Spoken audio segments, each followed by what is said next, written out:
मशरकी चंपारण के नरकटिया में वजीर आला नीतीश कुमार ने इंतखाबी रैली की।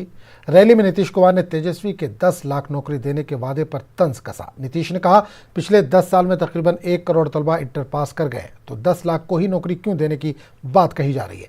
नीतीश ने सवाल उठाया कि नौकरी तो देंगे, लेकिन तनख्वाह देने के लिए पैसा क्या आसमान से लाएंगे। एक का सुने कहा कि 10 लाख हम तुरंत आएंगे सरकार में तो रोजगार देंगे।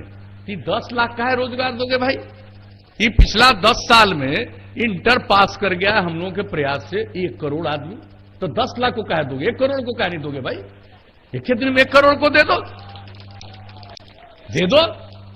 1 करोड़ का तनख्वाह कहां से लाओगे? आसमान से लाओगे? कहां से लाओगे? पहले क्या खर्चा था? कुछ नहीं था। 24,000 करोड़ से कम, अभी तो 2,11,000 पहुंचा है। तो इतना लोगों को करने के लिए जो कई लाख करोड़ रुपए की जरूरत होगी, कहां से लाओगे? देखिए, लोगों को सिर्फ बहकाने के लिए, भड़काने के लिए इस तरह की बात कही जाती है। और इन लोगों को 15 साल काम करने का मौका मिला। 10 साल बिहार झारखंड एक था, उसको मिलाते हुए, और अगला 2000 से 2005 5 साल और रहा। ये 15 साल मिला करके बिहार में 15 साल में 95,000 लोगों को जॉब मिला था। और हम लोगों को आप लोगों ने मौका दिया तो हम तो 6 लाख से ज्यादा दे ही चुके हैं। उसके अलावे सिर्फ सरकारी सेवा की बात, उसके अलावे अन्य कामों में लोगों को लगाया। इसके अलावा वाल्मीकि नगर में सीएम नीतीश कुमार ने कहा कि जिस तरह SC, ST और इंतहाई पसमानदा तबकात के लोगों को काम के लिए 10 लाख रुपए की इमदाद की जाती है, इसी तरह अगली बार सरकार बनाने पर ख्वातीन और समाज के दीगर तबकात को भी हुकूमत की जानिब से मदद दी जाएगी। इसमें 5 लाख की इमदाद और 5 लाख रुपए लोन के तौर पर दिए जाएंगे और इस पर सूद नहीं लिया जाएगा। जाति, अनुसूचित जनजाति और अति पिछड़े वर्ग को काम आगे करने के लिए 10 लाख रुपए तक की सहायता, 5 लाख रुपए का अनुदान और 5 लाख रुपया ऋण देते हैं जिस पर कोई टैक्स नहीं लगता। तो ये काम जो इनके लिए किया है, सब लोगों के लिए, सारी महिलाओं और दूसरे लोगों के लिए भी इसी प्रकार का अवसर देंगे, ताकि लोगों को नई तकनीक की जानकारी भी मिल जाए और कोई भी काम करना चाहता है उसको काम करने का मौका मिले। तो हम लोगों को मौका दीजिएगा भाई, तो और ज्यादा काम करेंगे। तेजस्वी यादव ने समस्तीपुर के उजियारपुर में इंतखाबी जलसे से खिताब किया और दावा किया कि डबल इंजन हुकूमत के बाद भी बिहार में पूरा निज़ाम चौपट हो गया है। नीतीश जी ना तो बिहार को खुसूसी रियासत का दर्जा ही दिला पाया और ना ही वज़ीर-ए-आज़म नरेंद्र मोदी ने बिहार को खुसूसी पैकेज दिया। तेजस्वी ने हुकूमत बनाने के बाद समाज के तमाम तबकात को साथ लेने का वादा किया है। 15 साल में डबल इंजन का सरकार है, बिहार को विशेष राज्य का दर्जा नहीं दिया, विशेष पैकेज नहीं मिला। बताओ उजियारपुर की जनता, पटना से लेकर दिल्ली एनडीए की राज है, कुछ मिल रहा है आप लोगों को, गरीबों को? मोदी जी ठान लिए, नीतीश जी धोखा दे दिए। महागठबंधन बनाए, कहां चले गए? कभी एने कभी ओने। हमको इस पर ज्यादा बात नहीं करनी, लेकिन दिल पे हाथ रख के बोलेगा, 15 साल से नीतीश कुमार जी मुख्यमंत्री हैं, ना गरीबी मिटा पाए, ना पलायन रोक पाए, ना कारखाना लगा पाए, ना गरीबी हटा पाए, ना शिक्षा को तो चौपट कर दिया इन्होंने। अस्पताल में तो बदहाल है, अस्पताल पूरा सिस्टम बदहाल है। तो जो व्यक्ति को 15 साल मौका मिला, 15 साल कोई काम नहीं किया, वो आगे भी 5 साल काम करने वाला नहीं है। इसलिए देखिए, हमको एक मौका दीजिए, चाहे स्वर्ण जाति के हमारे भाई हो, चाहे पिछड़े जाति के हो, चाहे अति पिछड़े समाज के हो, चाहे हमारे दलित हो, महादलित हो, अल्पसंख्यक भाई हो, तेजस्वी यादव सबका साथ लेकर के चलेगा, किसी भाई का हाथ नहीं छोड़ेगा। कोरोना को मात देकर नए वज़ीर आला सुशील कुमार मोदी फिर से इंतखाबी तशहीर में उतर चुके हैं। सुशील मोदी ने सीतामढ़ी में रोड शो किया और बीजेपी उम्मीदवार को जिताने की अपील की। सुशील मोदी का रोड शो गौशाला चौक से शुरू होकर डुमरा 4 लेन पर आकर खत्म हुआ। सुशील मोदी के रोड शो में बीजेपी कारकुनों ने नरेंद्र मोदी जिंदाबाद के नारे लगाए।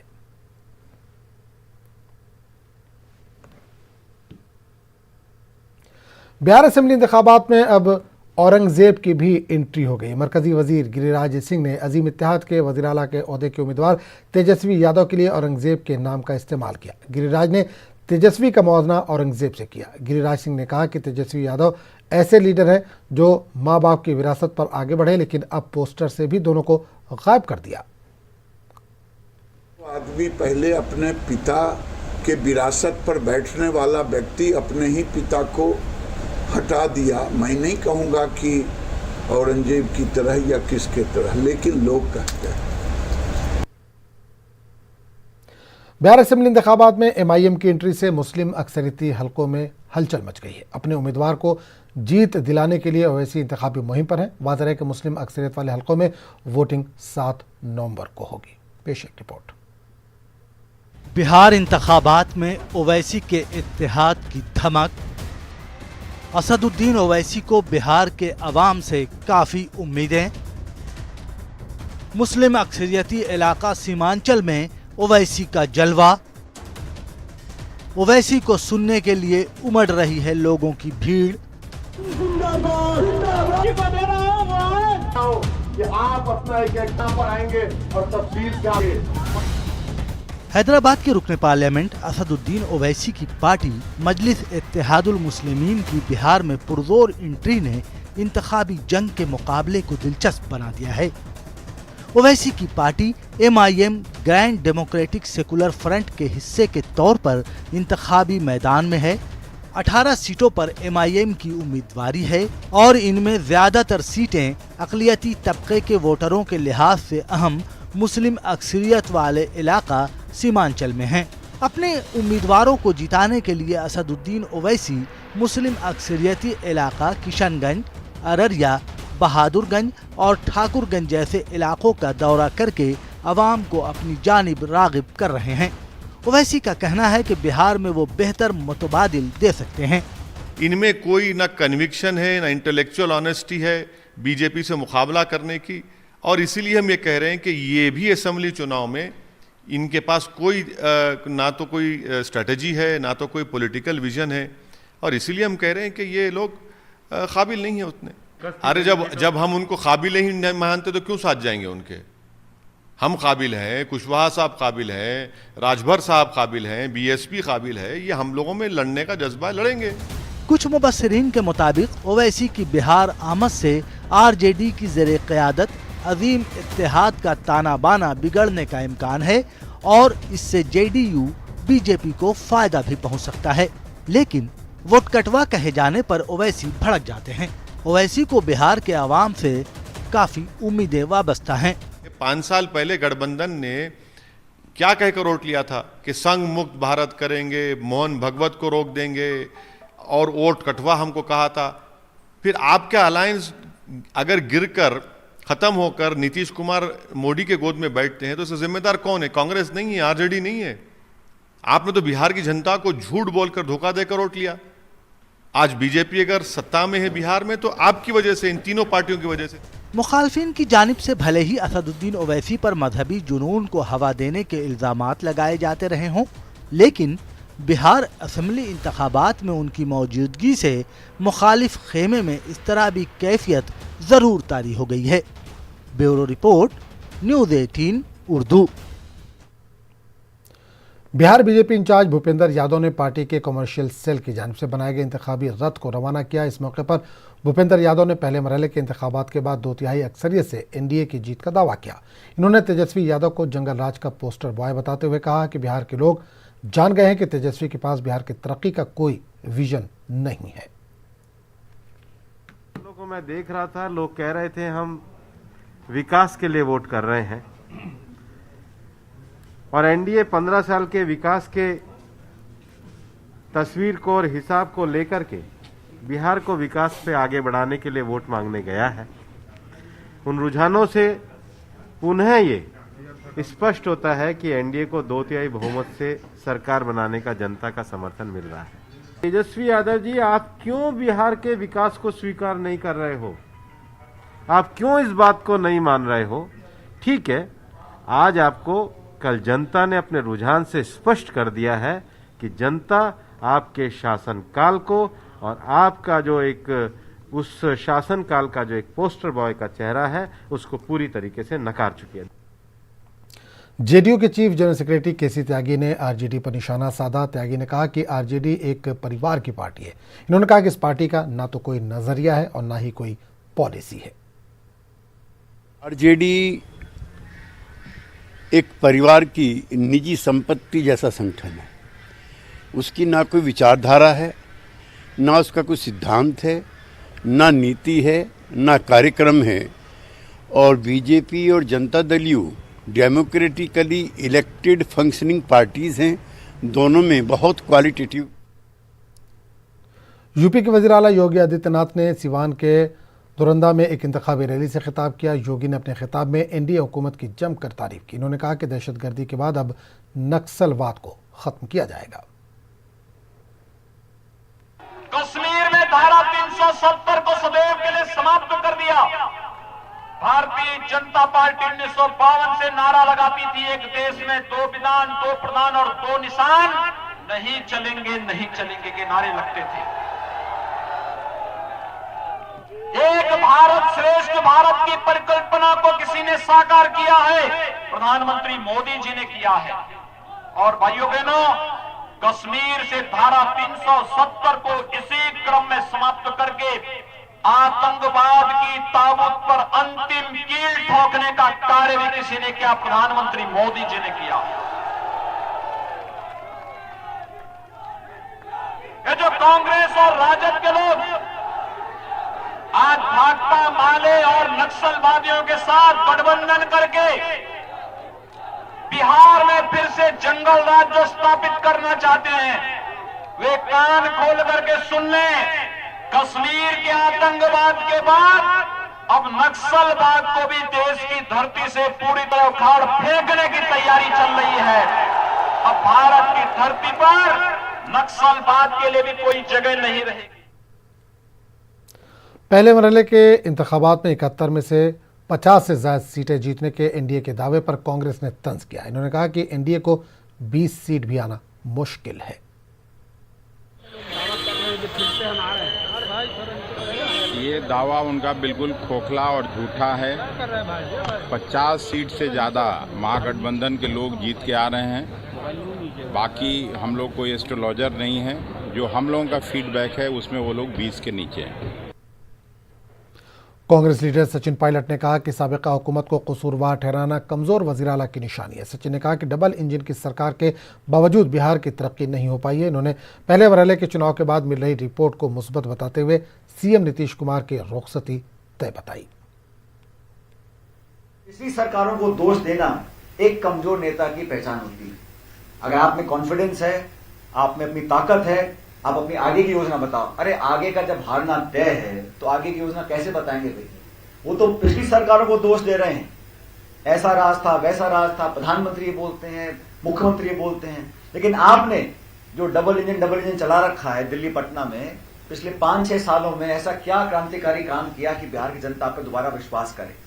और विश्वास काम से जीता जाता है, घोषणा पत्र से विश्वास नहीं आता है। पब्लिक हमारी बातों को पसंद कर रही है। जो रिस्पॉन्स जैसे मैंने कहा मिल रहा है बहुत सकारात्मक है, बहुत उत्साहवर्धक है।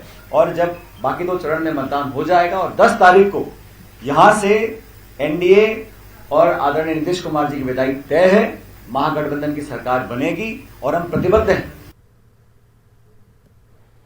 बीजेपी के कौमी तर्जुमान गौरव भाटिया ने पहले मरहले के पोलिंग के बाद एनडीए की जीत का दावा किया। इन्होंने तेजस्वी यादव और राहुल गांधी पर तीखा हमला किया।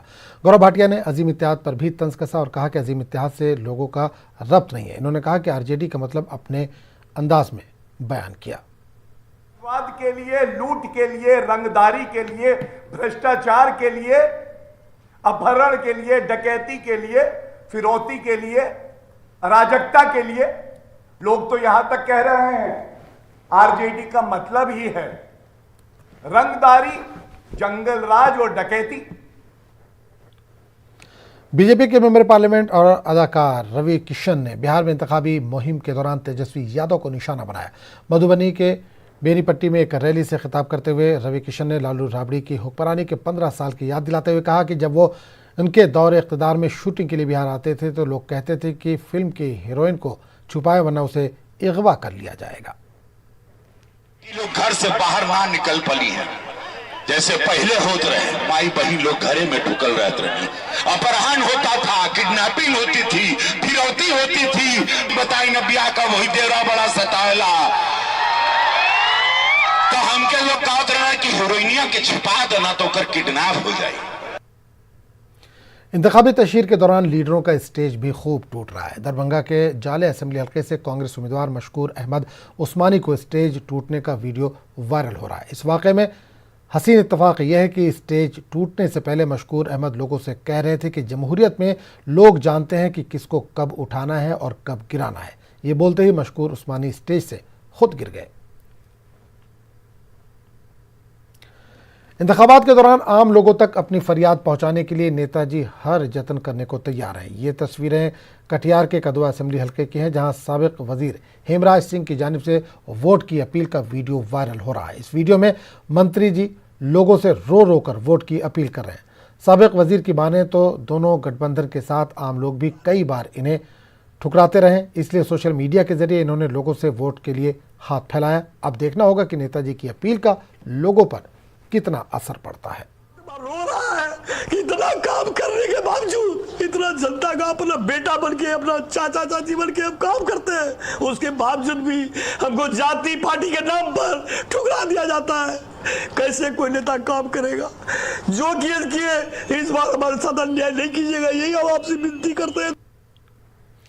दूसरे मरहले की वोटिंग के लिए इलेक्शन कमीशन की तैयारियां जोरों पर हैं। पटना के बांकीपुर गर्ल्स हाई स्कूल में ईवीएम सीलिंग का काम तेजी से जारी है। इसके अलावा ईवीएम के बोथ वॉइस कोडिंग भी की जा रही है। दूसरे मरहले की तैयारी का जायजा लिया हमारे नुमाइंदे ने। 3 नवंबर को होने वाले विधानसभा चुनाव के दूसरे चरण को लेकर ईवीएम सीलिंग की तैयारी लगातार चल रही है। इस वक्त आपको हम पटना जिले के बांकीपुर गर्ल्स हाई स्कूल की तस्वीर दिखा पा रहे हैं। देखिए कि तमाम जो कर्मी हैं, यानी शिक्षकों से लेकर अन्य जो सरकारी कर्मी हैं, वो ईवीएम सीलिंग में लगे हुए हैं और जो अधिकारी हैं उनकी मॉनिटरिंग लगातार हो रही है। जिला प्रशासन के एडीएम रैंक के अधिकारी हैं, आरओ हैं, तमाम अधिकारी यहाँ मौजूद हैं और ईवीएम को पूरी तरह से परखा जा रहा है। जो इंजीनियर हैं वो यहाँ पर अपनी मौजूदगी में जो ईवीएम हो उसको सील करवा रहे हैं। देख सकते हैं कि यहीं से जो बूथ है, बूथ वाइज ईवीएम को भेजा जाएगा ताकि जो मतदान हो वो शांतिपूर्ण और सही रूप से किया जा सके। देख सकते हैं पिछले 4 दिनों से ये तैयारी चल रही है और तमाम जिला प्रशासन के अधिकारियों की निगरानी में ईवीएम को देख सकते हैं सील किया जा रहा है और बूथ पर कोई गड़बड़ी ना हो इसको लेकर पहले ही सभी तरह की जो मशीनों की कार्रवाई है उसको देख सकते हैं यहाँ पर किया जा रहा है। हम बात करेंगे, यहाँ पर आरओ है मौजूद जिनकी निगरानी में पूरा काम हो रहा है। जरा बात करें किस तरह से तैयारी चल रही है? ईवीएम सीलिंग का कार्य चल रहा है जो अब पूर्णता की ओर है। आज शाम तक सारे ईवीएम हमारे सीलिंग का कार्य पूर्ण हो जाएगा। इसके बाद फिर इसके 5% मॉक पोल की तैयारी होगी। बेहतर और शांतिपूर्ण चुनाव कराने को लेकर हर संभव प्रयास जिला प्रशासन की ओर से किया जा रहा है ताकि चुनाव में कोई गड़बड़ी की शिकायत सामने नहीं आए। कैमरामैन मनीष उनिया के साथ रजनीश कुमार, न्यूज़ 18 पटना। गया में 3 ईवीएम मराकज बनाए गए हैं। इन काउंटिंग मराकज की सिक्योरिटी CISF के ज़िम्मे है। CCTV के जरिए इन मराकज पर नजर रखी जा रही है। इन मराकज का जायजा लिया हमारे नुमाइंदे अरुण चौरसिया ने। पहले चरण का मतदान हो गया है और गया जिला के 10 विधानसभा क्षेत्र के लिए मतदान हुआ है। कोरोना को लेकर इस बार जो है मतगणना केंद्र 3 जगह बनाया गया है, जबकि आम तौर पर एक ही जगह गया कॉलेज में बनाया जाता था। इस बार कोरोना को लेकर 3 जगह बनाया गया है। गया कॉलेज में, अनुग्रह नारायण कॉलेज और जगजीवन कॉलेज में। गया कॉलेज में 5 सीटों के लिए यहाँ मतगणना होगी, जबकि अनुग्रह नारायण कॉलेज में 3 सीटों के लिए और जगजीवन कॉलेज में 2 सीटों के लिए। तो अभी जो है अब यहाँ की जो सुरक्षा है CISF के हवाले कर दी गई है। किस प्रकार की व्यवस्था की गई है, हमारे साथ बात करने के लिए यहाँ के सदर SDO हैं। सर, इस बार अब मतदान हो गया है, मतगणना होना है 10 को, इस बीच क्या व्यवस्था हो रही है? इस बीच व्यवस्था है कि गया जिला में 10 विधानसभा के लिए 3 जगह पे काउंटिंग हॉल बनाया गया है। 5 विधानसभा के लिए गया कॉलेज में बनाया गया है, 3 विधानसभा के लिए AM कॉलेज में और 2 विधानसभा के लिए जगजीवन कॉलेज में बनाया गया है। तो आज तो लगभग सब जगह स्ट्रांग रूम को सील कर दिया जाएगा। उसके बाद स्ट्रांग रूम की सारी सुरक्षा व्यवस्था CISF के हाथ में रहेगी और उसका ये जो राजनीतिक दल के प्रतिनिधि हैं, जो प्रत्याशी, हाँ, क्या भूमिका रहेगी? राजनीतिक दल के प्रत्याशी अभी सील में रहेंगे, जब सीलिंग प्रोसेस होगा तो उसमें रहेंगे। राजनीतिक दल के सभी प्रत्याशियों को बुलाया गया है और उसके बाद यहाँ पे हर एक स्ट्रांग रूम के पास सीसीटीवी लगा रहेगा और उसका डिस्प्ले बाहर होते रहेगा। यहाँ सीआईएसएफ के जवान के साथ ही जो सीसीटीवी है उससे निगरानी की जाएगी और उसका डिस्प्ले जो है, जो प्रत्याशी के प्रतिनिधि होंगे वो भी आसानी से देख सकेंगे, यानी बाद में किसी को किसी तरह की शिकायत करने का मौका नहीं मिलेगा सुरक्षा को लेकर। सहयोगी विपिन के साथ अरुण चौरसिया, न्यूज़ 18 गया।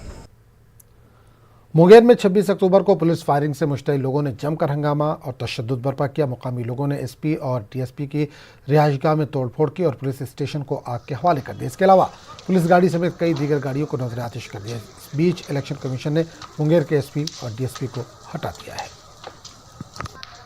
अरे वो लोग आया अचानक के जैसे ईटा रोड़ा पत्थर चलाने लगा। ईटा रोड़ा पत्थर चलाने में जैसे हम थे, जमदार साहब था, ये सब जैसे अपना बचाव के लिए जैसे दाहिने बाएं आग लिया। वो लोग जो है से ईटा रोड़ा पत्थर जो है से एकदम कंटिन्यू चलाई जा रहा है। कोई यहाँ थाना में आग भी लगा दिया क्या? हाँ, थाना में आग लगा दिया, सबका बिस्तर जला दिया, बक्सा जो है से खींच करके जला रहा है सबका। जब ये घटना हुई तो बैरक में कितना आदमी थे आप लोग? बैरक में हम लोग 3 आदमी। कौन कौन थे? वो सैपी के जवान था। क्या नाम था? नाम पता है? नाम तो पता है। आपका क्या नाम है? मेरा नाम वाल्मीकि है। तो आप लोग कैसे जान बचाए अपना? क्या सर? आप लोग कैसे जान बचा के भागे? जान बचाए सर, वो भाग करके क्या कहता है जैसे आग लिए, दीवार पे आग लेकर के जैसे ये किए हैं सर। ठीक है। क्या नाम है आपका? वाल्मीकि प्रसाद सिंह।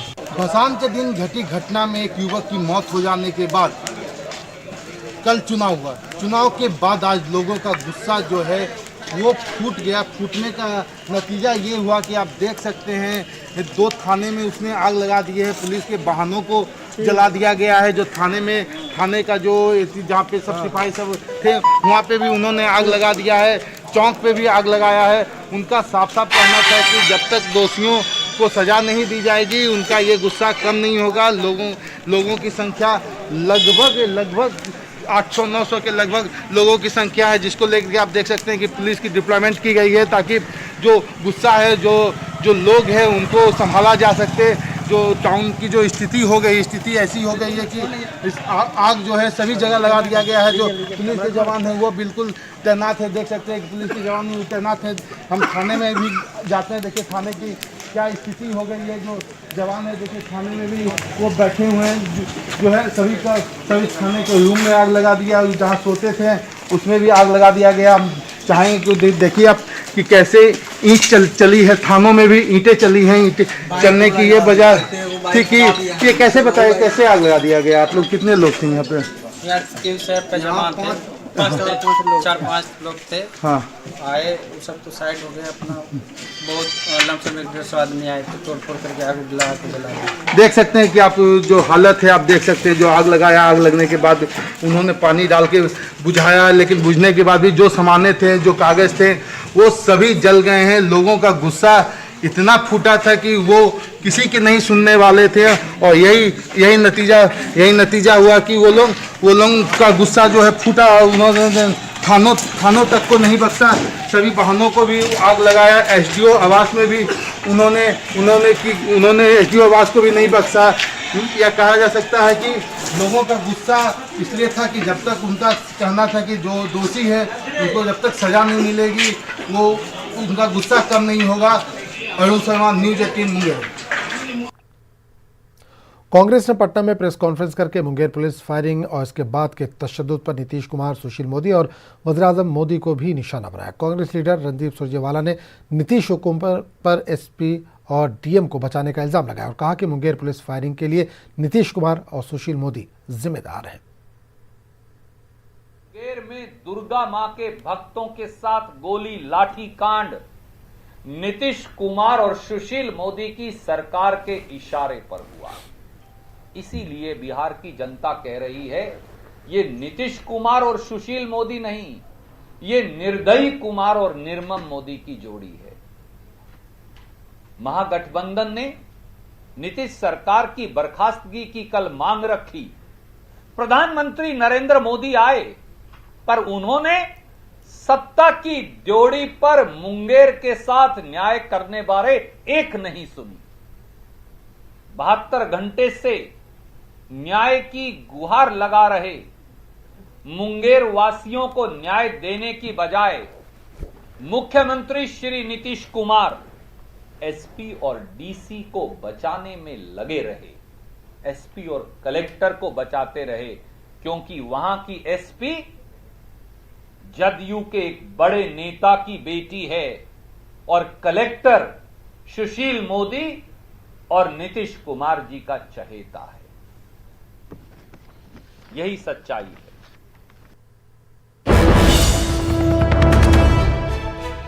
नाज़रीन, इस वक्त जम्मू कश्मीर से बड़ी खबर आ रही है। जम्मू कश्मीर के जिला कुलगाम से यह खबर आ रही है, मिलिटेंटों की फायरिंग में बीजेपी लीडर फिदा हुसैन हलाक हो गए हैं। काजीगुंड वाई के पूरा इलाके में किया गया हमला। फिदा हुसैन बीजेपी के जनरल सेक्रेटरी थे।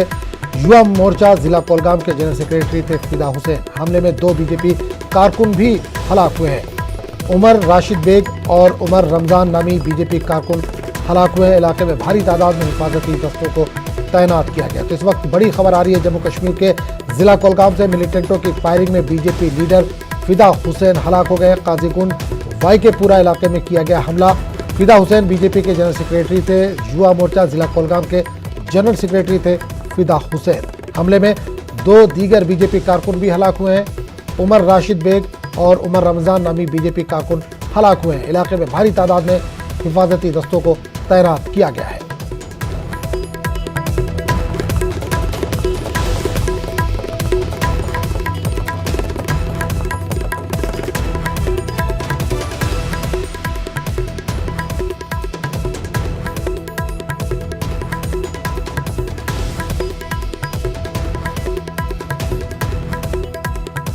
तो इस वक्त बड़ी खबर आ रही है जम्मू कश्मीर के जिला कुलगाम से, जहां मिलिटेंटों ने हमला किया है। इस हमले में, इस फायरिंग में बीजेपी लीडर फिदा हुसैन हलाक हो गए। काजीगुंड वाई के पूरा इलाके में ये हमला किया गया। फिदा हुसैन बीजेपी के जनरल सेक्रेटरी थे। जिला कुलगाम के जनरल सेक्रेटरी थे फिदा हुसैन। युवा मोर्चा के वो जनरल सेक्रेटरी थे। हमले में 2 बीजेपी कारकुन के भी हलाक होने की खबर है। उमर राशिद बेग और उमर रमजान नामी बीजेपी कारकुन हलाक हुए। इलाके में भारी तादाद में हिफाजती दस्तों को तैनात किया गया है। तो बड़ी खबर इस वक्त जम्मू कश्मीर के जिला कुलगाम से आ रही है, जहां मिलिटेंटों ने फायरिंग की है। इस फायरिंग में बीजेपी लीडर फिदा हुसैन हलाक हो गए हैं। काजीगुंड वाई के पूरा इलाके में ये हमला किया गया। युवा मोर्चा जिला कुलगाम के जनरल सेक्रेटरी थे फिदा हुसैन। हमले में 2 बीजेपी कारकुन भी हलाक हुए हैं। उमर राशिद बेग और उमर रमजान नामी बीजेपी कारकुन हलाक हुए हैं। इलाके में भारी तादाद में हिफाजती दस्तों को तैनात किया गया है। तो इस बुलेटिन में फिलहाल इतना ही। आदाब।